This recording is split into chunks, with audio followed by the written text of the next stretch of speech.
अब वही शराब 1000 रुपए की 1200-1500 रुपए में शराब मिल रहा है। पुरुष तो शराब पी रहे हैं। मार कहां पड़ी? महिलाओं के चूल्हे पर। खर्चे में कटौती महिलाओं को करनी पड़ती है। पुरुष ने तो शराब पीना बंद नहीं किया, मारपीट तो बंद नहीं हुई, महिलाओं का अत्याचार तो बंद नहीं हुआ। अब बताइए कि नीतीश कुमार के शराबबंदी कानून की वजह से लाखों लोग जेल में बंद हैं और वैसे ही शराब आज भी पी रहे हैं, उसमें तो कोई कमी नहीं है। हाँ, जो पहले शराब 100 रुपए की पीते थे, 200 रुपए की पीते थे, मजदूरी करके आते थे,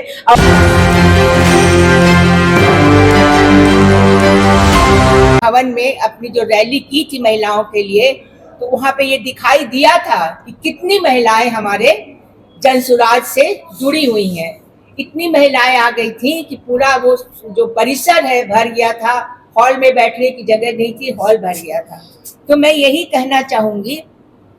दूसरी बात, जब साथ देने की बात आती है तो हमेशा नीतीश कुमार पीछे हट जाते हैं। जब वहां दिल्ली में महिला पहलवानों के साथ अभद्र व्यवहार हो रहा था, उनके साथ न्याय नहीं हो पा रहा था, उस समय नीतीश कुमार और नीतीश कुमार के जो सहयोगी पार्टी थे उसके ऊपर लाठी चार्ज करने और उसके ऊपर तरह तरह के आरोप लगाकर वो लोग केस कर रहे थे।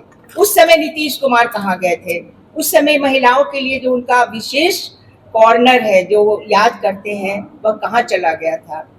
मैं यही कहना चाहती हूँ आप सभी बंधुओं से कि यह समय नहीं रह गया है कि नीतीश कुमार अगर ये बात बोले कि मैं औरतों के लिए यह करता हूँ वह करता हूँ, अगर वो एक टर्म में बच्चियों को पढ़ने के लिए साइकिल देते हैं, पोशाक देते हैं, तो क्या वो साइकिल और पोशाक अंत हो गया?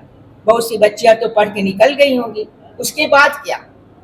ये बहुत बड़ा प्रश्न है कि उसके बाद क्या? हायर एजुकेशन, क्या कोई स्कूल है? क्या कोई कॉलेज है?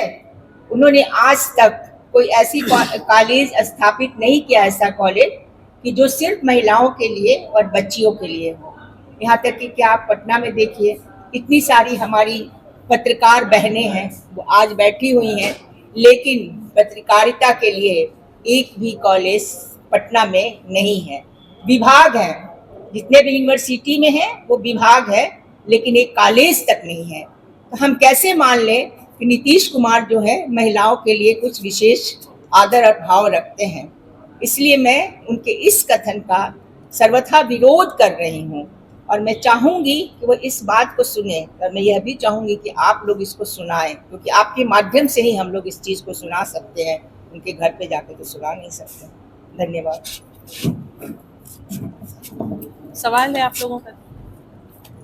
सवाल आपने बात की पहलवानों की, महिला पहलवानों की, विनेश फोगाट को उन्हीं की बहन बबीता फोगाट ने आरोप लगाया था कि ये सब राजनीतिकरण है। इसके बाद बहुत सारी बातें निकल के आई थी, तो आप कैसे कह सकती है कि नीतीश कुमार किसका समर्थन करें? क्या उनकी बहन का ना उनका? देखिए, जिस वक्त दिल्ली में जवाब करने दीजिए।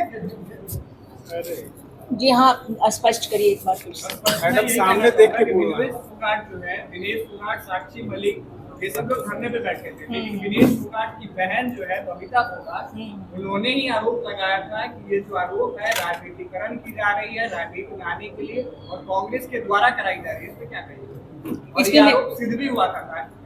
मैं जानती हूँ, इसमें मैं यह कहना चाहूँगी, इधर घूम के बोलिए, सॉरी, उसमें मैं यह कहना चाहूँगी कि जैसे ये जब कोई भी घटना ऐसी होती है तो आरोप और प्रत्यारोप तो लगते ही हैं। आप बताइए कि ऐसा कभी हुआ है कि एकदम कोई ना आरोप लगे ना प्रत्यारोप, कोई उसमें कोई विवाद नहीं हो?